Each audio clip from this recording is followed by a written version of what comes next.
Hey guys, what's going on? Cheese here. So we're going to be going over the dragon bosses today for raid tonight. I know this video is late, so sorry about that. Just lots going on in my real life in terms of getting it out. So we're going to be seeing this hopefully tonight, hopefully maybe killing it tonight, and then we'll be working on paladins, and there'll be more to follow with that. Definitely Monday for the video in terms of something a little bit more defined. So for the Dragon's boss, a lot of it is the same as Heroic. We will be 3-tanking. We're going to be using the Sense POV. I'll link it in the description below, just in case you have reference points or whatever.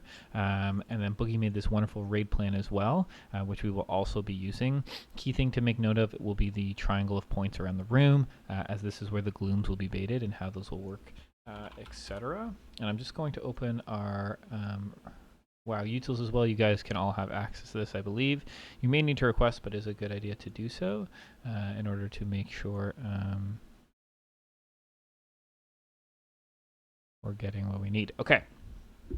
So differences. This fight is there is worse overlaps. And there needs to be more people soaking the gloom. I'm actually not sure what the mythic mechanic is on this fight now that I think about it. I'm completely blanking, but we will just go over this really quick and go over the overlaps and how we're going to play it. They did a really good job in this video. We're going to do our best to replicate it, but pretty much same as Heroic at the start, right? You can't get hit by this. From what I understand here for my tanks,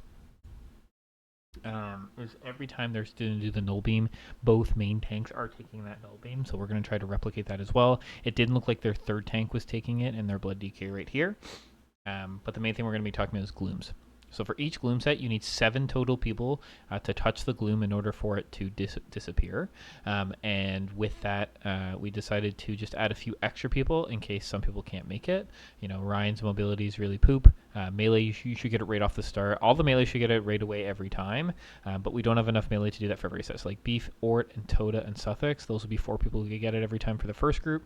Second group would be the Guzzler, Kel, and Zork. Those are our melee in that group, and then after that, we just have to get, have 3 other people from here and 4 other people from here touch it enough before it gets to that back wall to turn it away from that purple circle. It looks the same thing, same animation. You just don't also want to overstack it. Gives you a little bit of a dot, but if you can make it and you position properly, even Ryan or someone like that could get it. You just have to really be, playing heads up. So going by the raid plan here, the first, this is what Boogie's broken it all down for us. Super easy to do, super easy to follow along. He put hit by all 3 tanks. They only did 2, so we'll try it with 2 to start just to make it easier. And then if we need to, we can do 3. The key is going to be setting up Dispel, so we'll set up a healer. I don't know who we're going to put there to begin with.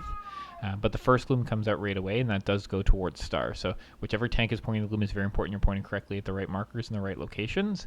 But we'll go towards Star, and this is exactly how we soak. So the melee and tank soaks first into whatever the other people that hits the wall. After that, it's just basic fight. The one other thing as well that is important to this fight will be the positioning of the circles. So null beam, you'll see both tanks take it here. I believe both tanks took it. And is now the circle spawn. So these tether breaks are always important, but the circle spawns are what we care about for the spread mechanic. So you need to make sure to have these timers on in your northern sky. These are just the generic alerts, nothing special. But we will have specifically assigned locations for our spread. Oh, I don't have them here. So I will have to open it. Where did he put it? Right here. So these are where we'll be spreading for each person, and then if we need to swap people in and out because it's not working for us or whatever, we can do so. But I believe the idea of what he's done is boops will be more along the outside in order to boop to the middle. There's 2 sets in here where we'll need to use boops, and then the rest will be able to be mass script on someone in the middle. So Kel and Brandon will either target probably pure or green card in the middle and grip them all to him or to the closest ad. But these are our spread locations. This is relative to boss positions. So what that means is you'll see the 2 bosses here on the raid plan. So if we're looking at the bosses and we're in the middle, this is how we're going to align from the looks of it. So right? The bosses are close together. This should be easy to do with, at least early, and then we'll go on to that later. But that's it. Obviously, they won't all get mass script. That's fine. They still do their regular jumping stuff, but the mass script does go a long way and makes the fight ultimately trivial.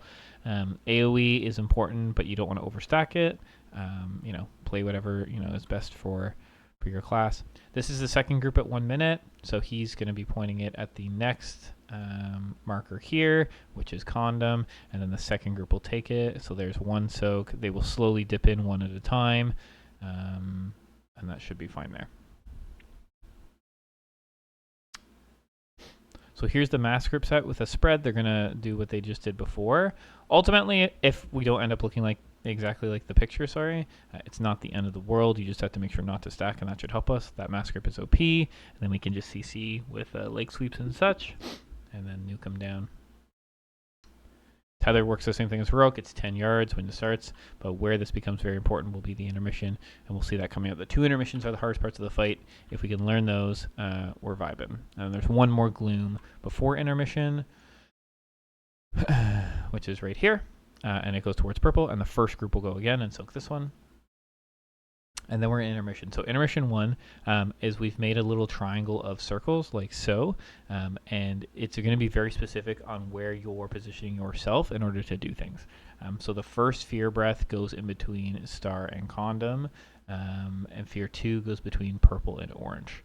And then there's a null beam between star and purple. Okay, so there's a spot for everything. So tanks are leaning here, and the 2 fear breaths needs to swap back and forth, and we'll see why. So during intermission, it's the same. There's 3 circles. It says two, but there's more mechanics going on. It's not just nothing, right?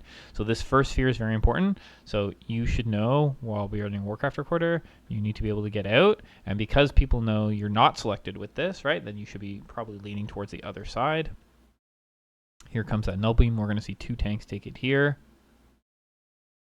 I don't believe that monk is getting hit. He's just healing the tanks. So we will do the same there. The tether will come out, and then the second breath is over here. But you'll see with this little triangle pattern made it very, very easy in terms of where they're going to be positioning, and that's what we're going to look to emulate. Killing this ad is also very important. We're going to have to nuke it. But that guy knows he's going to get the fear, so he's over there. So that makes it look super clean. If you look at other videos that didn't do this strat specifically, it can look a little bit sloppy. But that is how we're going to look to play it. And then I believe we end up just in the same spot where we started here. Yep. So bosses come back, we swing them around, we get somewhat in position, and then we're going to be mass gripping again. You see how we missed some? Not a big deal. We just let those cast and then come to the middle afterwards. Solar beams are good. Interrupts are obviously good on those, but not required. No beams will be tanks again. And then we have, breaths again and stuff along those lines. So those are just the normal, overlaps that we have to make sure. You should know that you're getting breath beforehand and pointing it away from the group. This one's on tank, I think. Nope, that is a healer.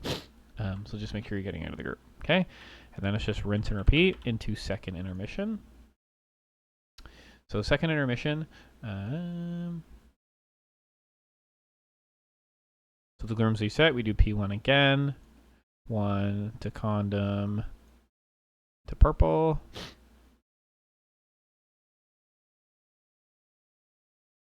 And then the fears at star. Oh, sorry, this is the intermission. So intermission 2, there is a gloom during this intermission, so that'll be the third one that goes towards purple, which will be the first group of people. The main thing with this is there's 1 breath and the gloom overlap. So we'll just skip ahead to that.